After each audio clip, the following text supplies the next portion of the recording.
Assalamualaikum warahmatullahi wabarakatuh. Alhamdulillah, wassalatu wassalamu ala rasulillah wa ala alihi wa sahbihi ajma'in. Alhamdulillahilladzi nahmaduhu wa nasta'inuhu wa nastaghfiruh wa na'udzu billahi min syururi anfusina wa min sayyiati a'malina. May yahdihillahu fala mudilla lahu wa may yudlil fala hadiya lahu. Asyhadu an la ilaha illallah wahdahu la syarika lah wa asyhadu anna Muhammadan abduhu wa rasuluh. Amma ba'd.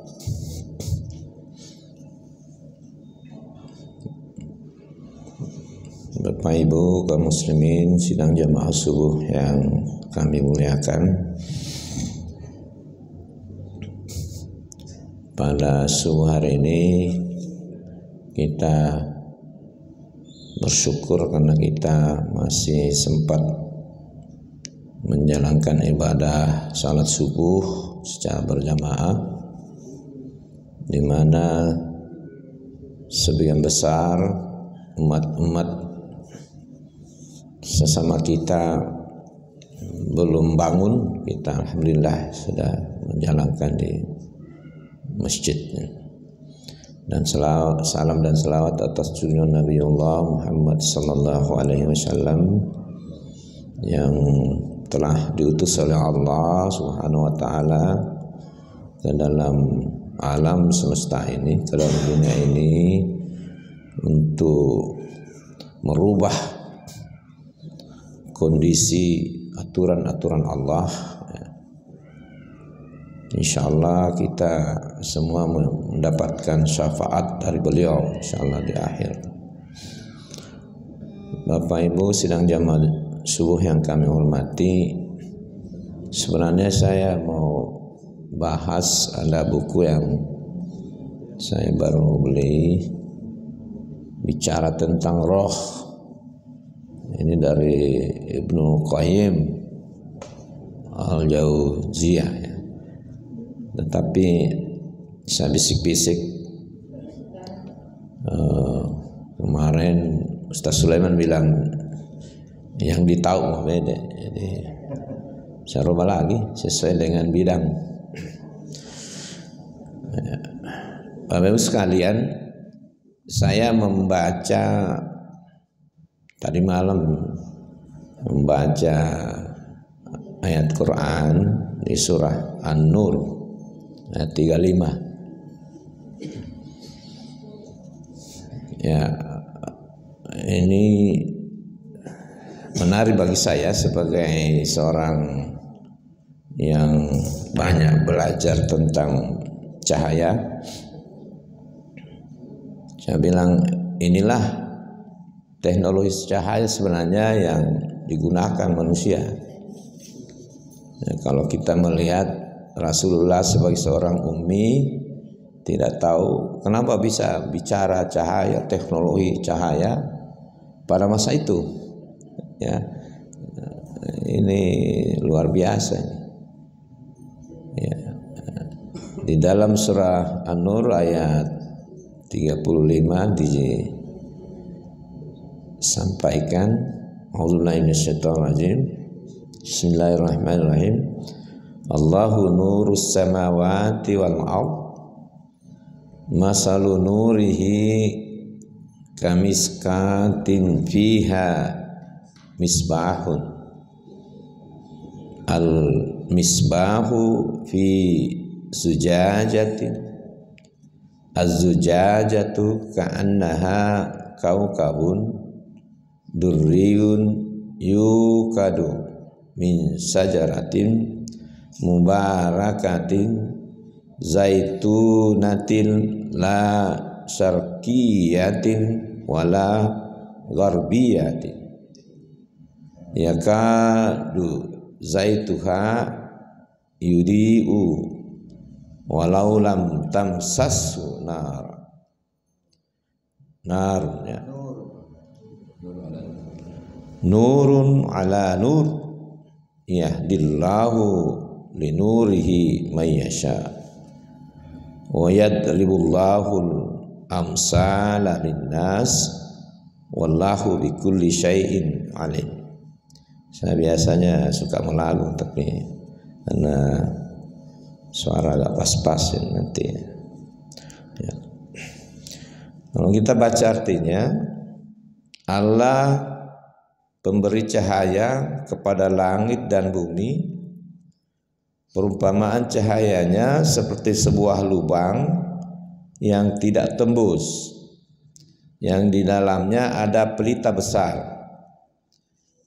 Pelita itu di dalam tabung kaca, dan tabung kaca itu bagaikan bintang yang berkilauan, yang dinyalakan dengan minyak dari pohon yang diberkahi, yaitu pohon zaitun yang tumbuh tidak di timur dan tidak pula di barat, yang minyaknya saja hampir-hampir menerangi walaupun tidak disentuh api. Cahaya di atas cahaya berlapis-lapis. Allah memberi petunjuk kepada cahayanya bagi orang yang dikehendaki. Dan Allah membuat perumpamaan-perumpamaan bagi manusia, dan Allah Maha mengetahui segala sesuatu. Nah, ini setelah baca ayat ini, inilah teknologi sebenarnya yang dimanfaatkan manusia itu, digunakan untuk membuat cahaya itu. Ya. Ada 3 hal kajian yang kita bisa lihat di sini. Pertama adalah bahwa dalam mendesain sebuah sumber cahaya itu ada, pertama itu adalah lubang, hole, ada lubang, ada hole. Ya, yang kedua di sini sampaikan mungkin ada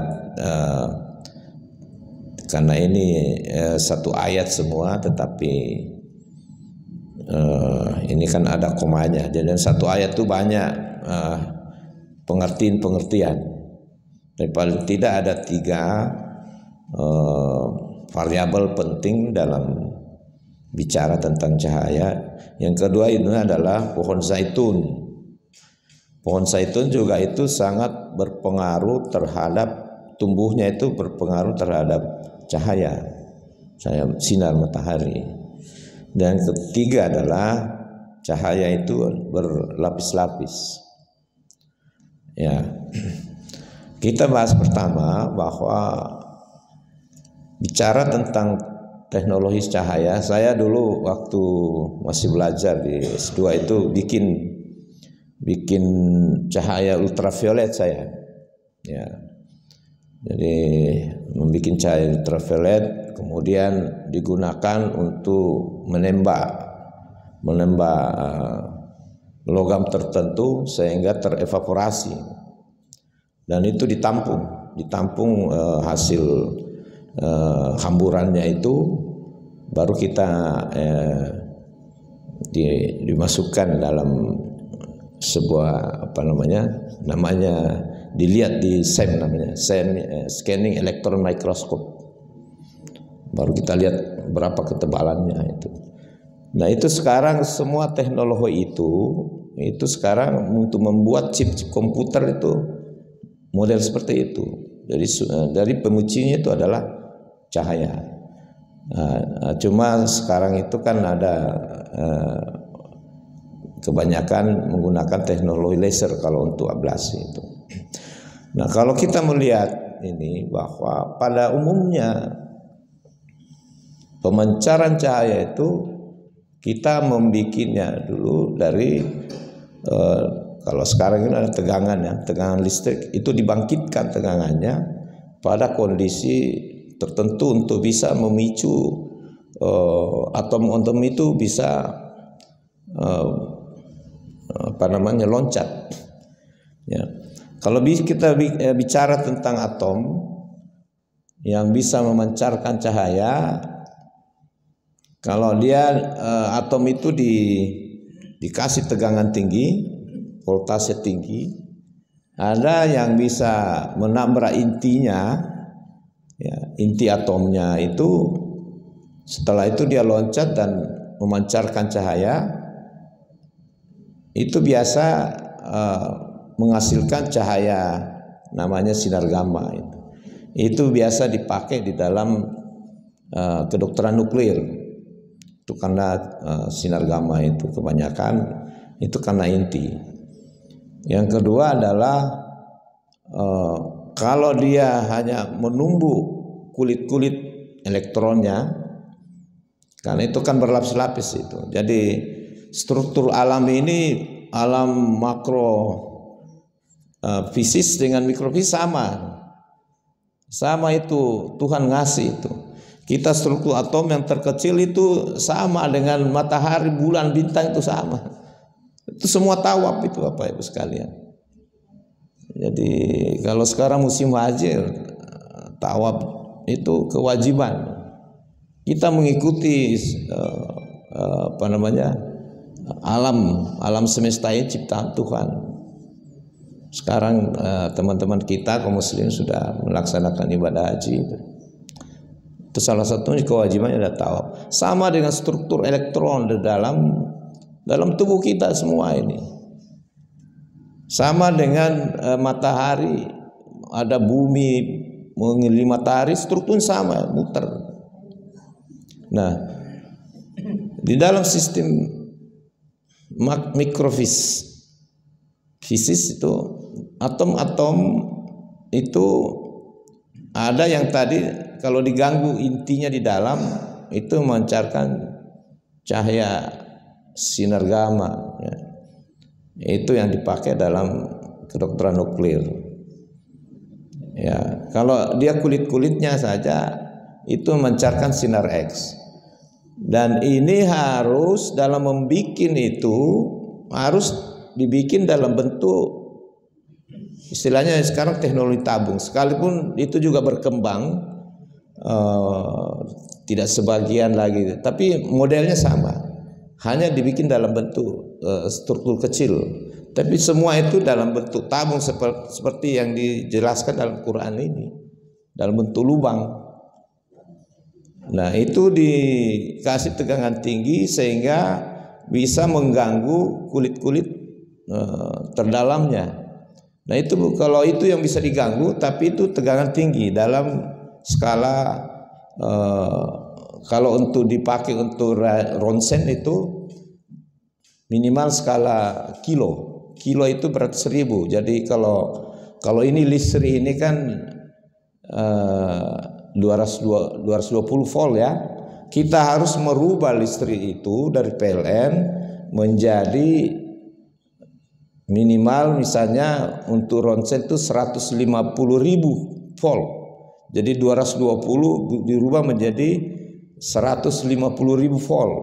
Nah, biasa pakai teknologinya kita ajarkan di masjid itu teknologi lilitannya, step up-nya. Nah, itu. Jadi kalau dia mampu 150.000 volt voltasenya, baru di dalam bentuk tabung tadi itu dia bisa menembak material, ada bahan, sehingga bahan itu memancarkan cahaya. Sama yang ada di Quran ini. Saya bilang luar biasa ini. Rasulullah Muhammad SAW itu bisa bicara itu pada masa itu. Semua sistem cahaya begitu. Belum lagi kalau kita bicara cahaya matahari yang bisa memancarkan ke seluruh alam semesta ini sehingga dinikmati oleh makhluk-makhluk lain. Kalau tidak ada cahaya matahari yang dibikin oleh Allah, tidak ada kehidupan. Ya. Nah, itu cahaya. Jadi di dalam tabung kemudian pas memancarkan cahaya. Nah, itu baru bisa keluar dari tabung setelah dia sudah cahaya itu. Dan biasa hanya 2-3% cahaya itu yang bisa dipakai untuk misalnya untuk sinar X misalnya. Baru sekian Ada namanya foton ya, yang terbentuk itu hanya 2-3% yang bisa dipakai untuk dipakai untuk kesehatan misalnya. Itu baru sinar X, belum lagi cahaya lain. Nah, ini disampaikan yang kedua tentang cahaya itu berlapis-lapis. Jadi kalau sumber cahayanya itu ada namanya terjadi eksitasi. Misalnya kalau dia dari yang tinggi ke rendah ya, kan loncat-loncat tuh dari kulit ke kulit tuh. Ya. Nah, itu kulit terdalamnya itu memancarkan sinar X dan sebagainya yang panjang gelombangnya, pendek sekali. Tidak bisa dilihat, Pak. Cahaya itu ada yang bisa dilihat seperti ini, cahaya lampu ini. Ini kan bisa mata kita berfungsi karena ada ini. Kalau ini gelap semua nggak bisa. Kita hanya menerima pantulan cahaya kemudian diserap di mata dan masuk ke saraf kita. Kita bisa melihat dalam bentuk panca indera kita. Berdasarkan gelombang yang terjadi, ada cahaya yang bisa dilihat. Nampak itu cahaya pelangi misalnya ya. Ada yang tidak bisa ya, tadi seperti ultraviolet tidak bisa, sinar X, sinar gamma tidak bisa, mata kita tidak mampu melihat. Mungkin ada makhluk-makhluk tertentu dari Allah SWT itu yang bisa melihat itu ya, tapi untuk manusia ya, ada keterbatasan. Ya, kalau dia elektronnya itu muter-muter, tawab, itu yang menghasilkan cahaya yang bisa kelihatan, muter-muter.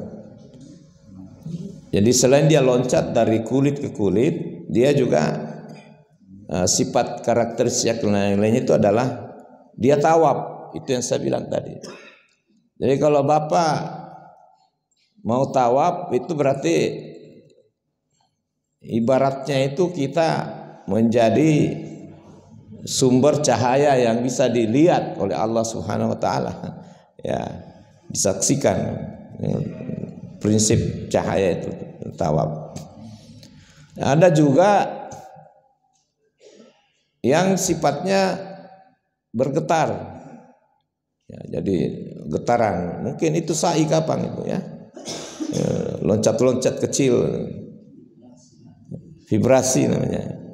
Ya, itu tidak nampak menghasilkan cahaya yang namanya inframerah ya. Jadi mulai dari yang tampak itu mulai dari merah sampai ungu. Setelah itu ultraviolet dan sebagainya. Ya. Itu namanya cahaya yang berlapis-lapis. Ya, jadi luar biasa ini. Jadi saya terinspirasi lah. Luar biasa ini ayat ini itu yang digunakan oleh manusia seluruh alam ini yang belajar sumber-sumber energi cahaya itu sebenarnya patokannya sudah dijelaskan dalam Quran gitu. Ya. Bapak Ibu sekalian, ya itu mengenai cahaya dalam bentuk tabung. Ini juga di dalam kalau cahaya yang berlapis-lapis itu disampaikan, kita bisa melihat di misalnya cahaya matahari ya. Di matahari itu adalah sumber cahaya yang paling sempurna.